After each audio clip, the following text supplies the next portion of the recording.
আইন সংস্কারের আগে নতুন নির্বাচন কমিশন গঠন ও শপথ গ্রহণকে অবৈধ আখ্যায়িত করে শপথ গ্রহণের সিদ্ধান্তকে প্রত্যাখ্যান করেছে জাতীয় নাগরিক কমিটি।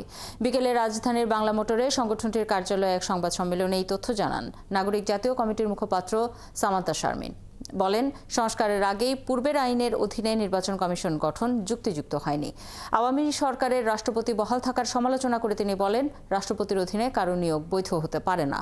তাদের অভিযোগ, রাজনৈতিক দলগুলোর চাপের কাছে নতি স্বীকার করেই এত দ্রুত এই কমিশন গঠন করা হয়েছে, যা গণঅভ্যুত্থানের আদর্শ বিরোধী। অভ্যুত্থান বিরোধীদের বিরুদ্ধে প্রয়োজনে আন্দোলনে যাবার হুঁশিয়ারিও দেন তারা। প্রাতিষ্ঠানিক সিদ্ধান্ত ছাড়া তড়িঘড়ি করে কোনো সিদ্ধান্ত না নেওয়ার আহ্বানও জানান তারা।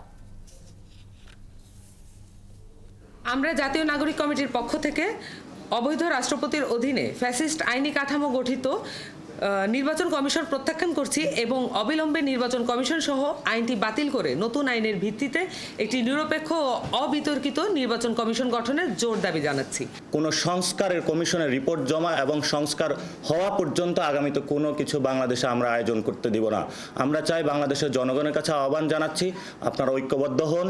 সংস্কার কমিশনের যে রিপোর্টগুলো এসেছে, জনগণের যে দাবি রয়েছে, গণ অভ্যুত্থানের যে স্পিরিট রয়েছে, সেগুলোর যদি কোনো ব্যত্যয় ঘটে তাহলে আমরা আবার মাঠে ফিরে যাব।